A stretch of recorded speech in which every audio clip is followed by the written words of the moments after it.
Okay, so let's continue with the 5 C's of survival. And the next one would be in my order, or my list would be number 2, which is combustion. Basically that means being able to make fire, right? So we have, well, first off, and I'm not really doing this in a particular order. I do have an order. I will explain that in just a second. But so far we've done cordage, we've done cutting, so basically something to tie and bind with rope. We've done cutting, a bladed tool, knife, axe, that sort of thing, machete. We've done carry so far. So we've got 2 more left, and that would be combustion, and then it'll be cover. Now, the order that I like to do is, or at least what I think, the way I think about it, is going to be cover. It's going to be combustion, which I'm going to talk about now, and then it'll be carry, then cutting, then cordage. And the reason why I do it in that order is because the way I was taught is that there's this sacred order of survival. And I kind of went through this, I believe, in the first segment of the series back in cordage. And basically, the sacred order is a triad, or there's 3, and it's a shelter, fire, and water. Okay, those are the things, the absolute minimum that us as human beings need to be able to survive. We need to be able to protect our core temperature from getting too high or going too low, getting hyperthermia or hypothermia, which is when your core temperature lowers. So we got to be able to regulate our body temperatures, even though we are mammals. We can freeze to death, or we can overheat. So we got to build shelter. So that would be synonymous with carry. So that would be the first, that would be the first with cover, Cover would go with shelter, all right? Then the second one is fire, so shelter, fire. So fire is a tool. It can also be a form of shelter, as a matter of fact. Again, it's about regulating your core temperature so you don't freeze to death in this particular case. Fire is a huge tool. It can help make you tools. It helps process foods so that we can digest them easier. And so fire is a very important tool. And one of the most important tools is it disinfects water. It gets rid of microorganisms in the water that can make us sick. You got to get it. You got to be able to boil the water for at least 3 minutes at 212 degrees Fahrenheit. That's boiling. 32 degrees Fahrenheit is freezing. So you want to get it. You want to get water, any suspect water, at 212 degrees, or at least boiling for a rolling boil for at least 3 minutes. And then as far as snow is concerned, you never want to just eat snow for some sort, to hydrate yourself. Because what happens is the snow, you ingest it, it makes your core temperature lower. So you can freeze to death eating snow. It'll help make you freeze to death. So what you need to do in a winter or Arctic situation is you need to find a way to melt the snow into water. All right, and usually by that time it's pretty potable, or meaning it's drinkable, and at that time you can drink it. And especially if it's still warm, it'll help keep you warm. So fire and combustion are the second one. All right, fire is the second one in the sacred order, and combustion is number 2 in the 5 C's.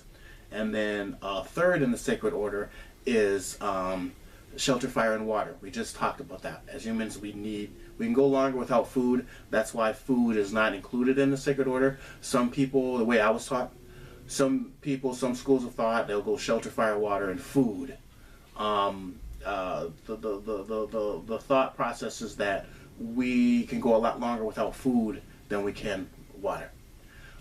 So I kind of like that bare minimum triad. Yeah, we do need food to maintain calories and to keep energy going, and things that keep us from getting stressed out or hangry, angry and hungry at the same time. But we can it is documented that we can go longer without food and function longer without food than we can in water. So shelter, fire, water is the three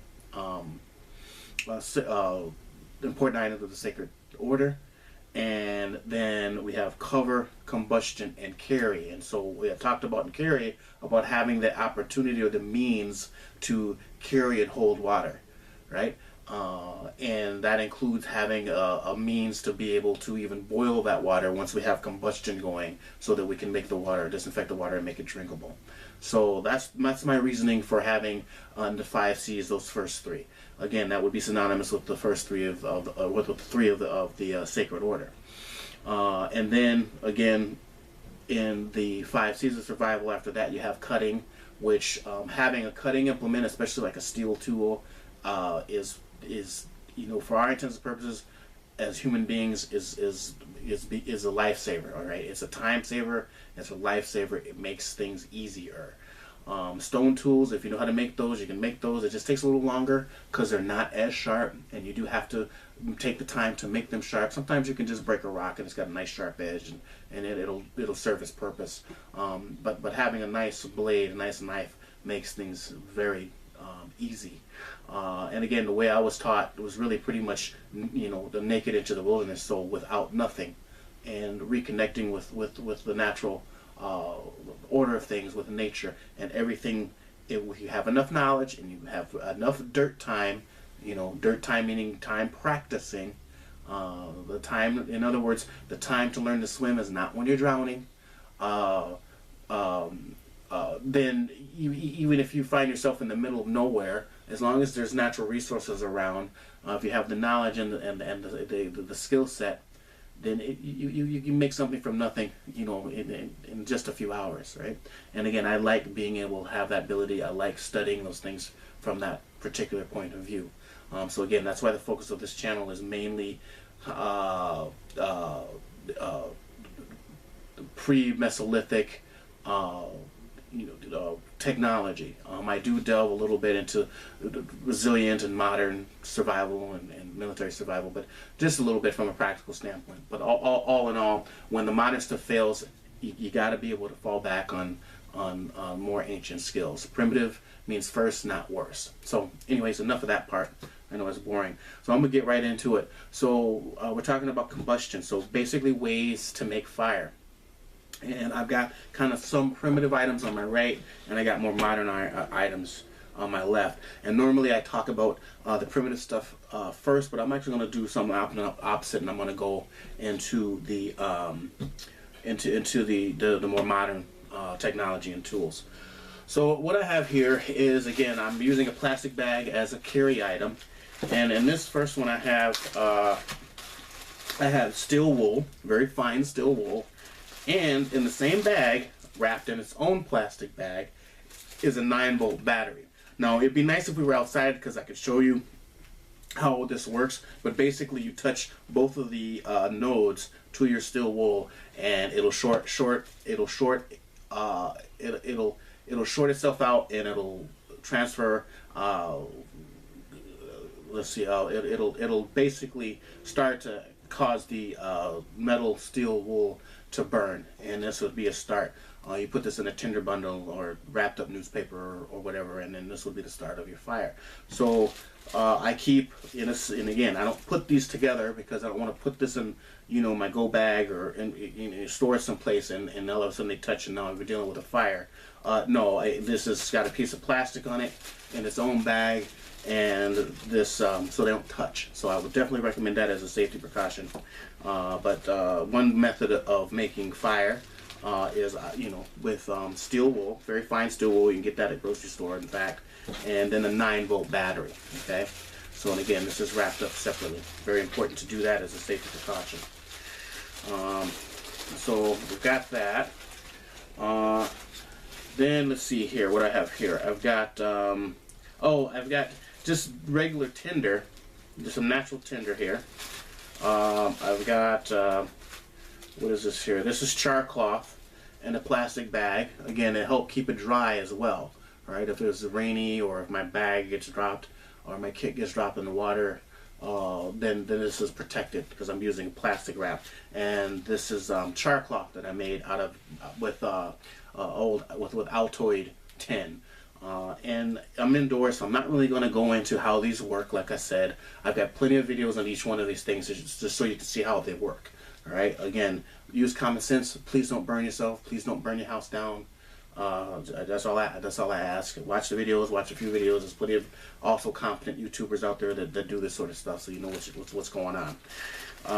And then I also have dryer lint, and this is also wrapped with a little bit of steel wool. So I have some redundancies going on. Right. So if one thing doesn't work, then I can go to the next thing. If that doesn't work, I got next thing. So I got plan A, B, C, D, and E, and I'm usually doubling up on each one of those. So this would just be tools to help make a tinder bundle, or help make a tinder bundle to get things going. And again, like I talked about, this is something I keep in my daughter's kit, which is a very small mini Altoid box, and in that there is char cloth in there. You know, I've shown her how to use it, how it works, and it works really, really well.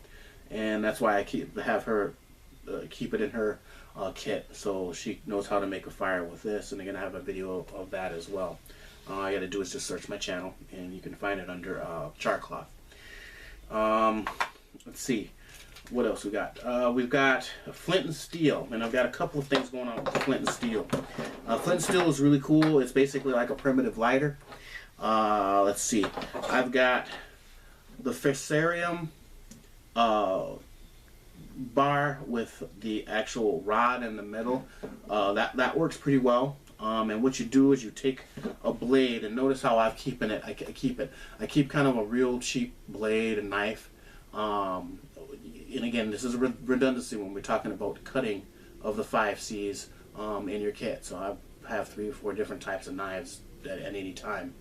But you take your blade, and what you're doing, and this has a serrated edge, and I scrape the flakes onto my tinder bundle, and these actually ignite when you throw a spark onto them.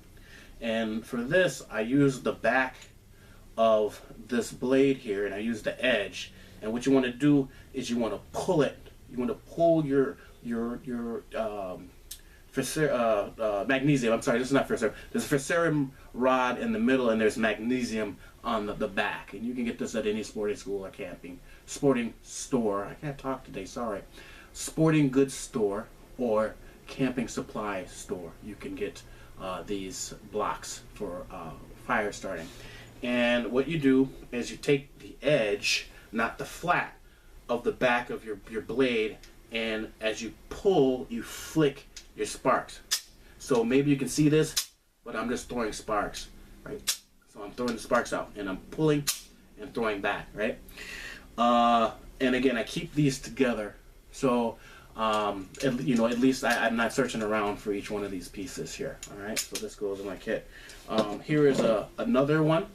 So I have 2 of these, and this has its own striker attached to it, and I think I'm using dog bane as cordage tied onto it so that they stay together. So again, this is 1, and then I have 2 here.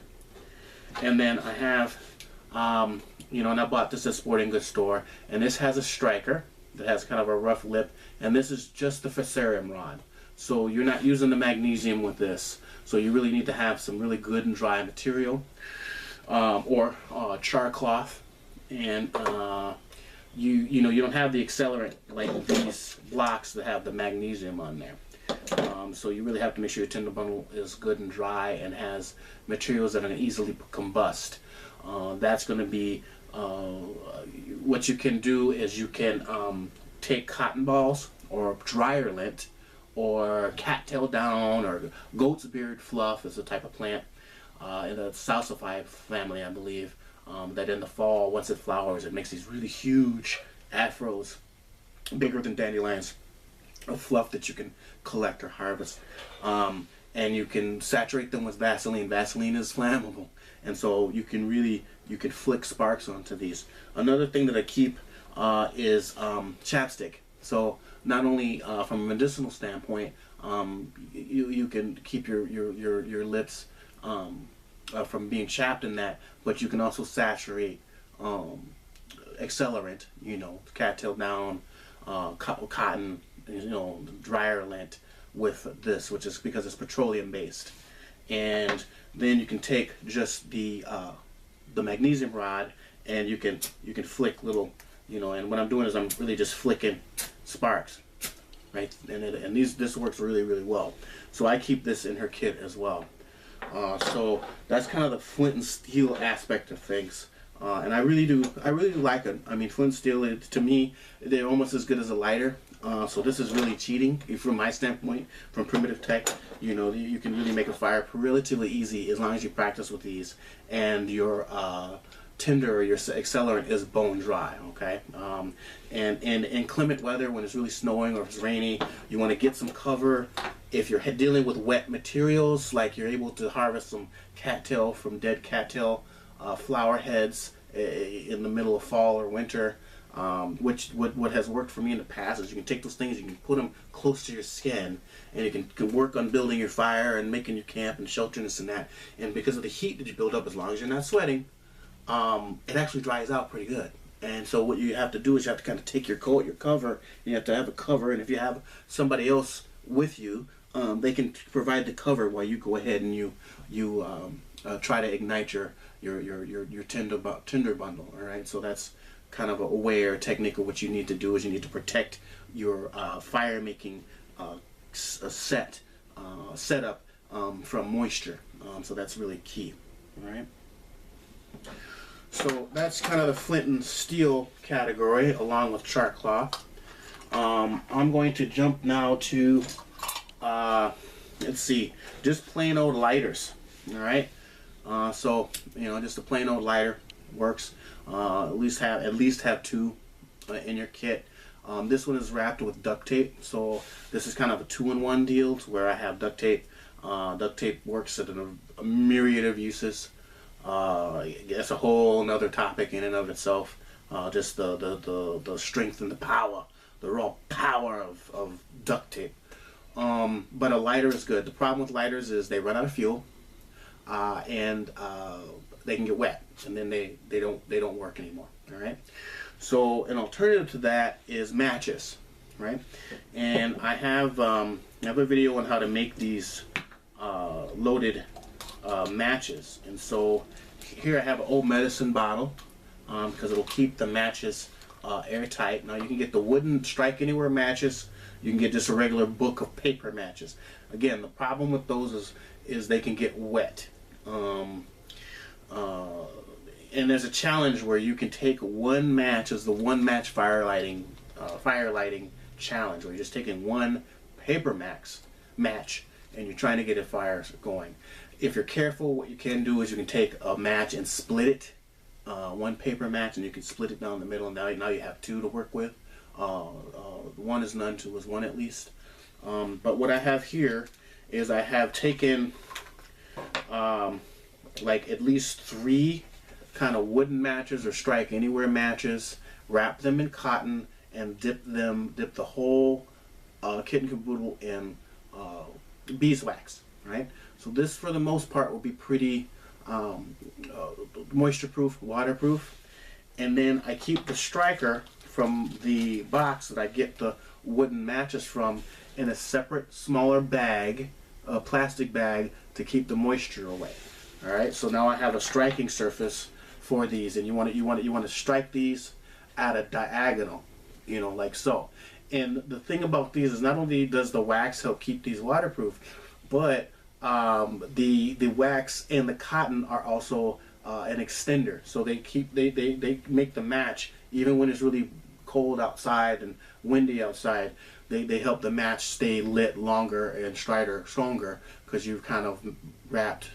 You're using multiple matches together. So and I've got a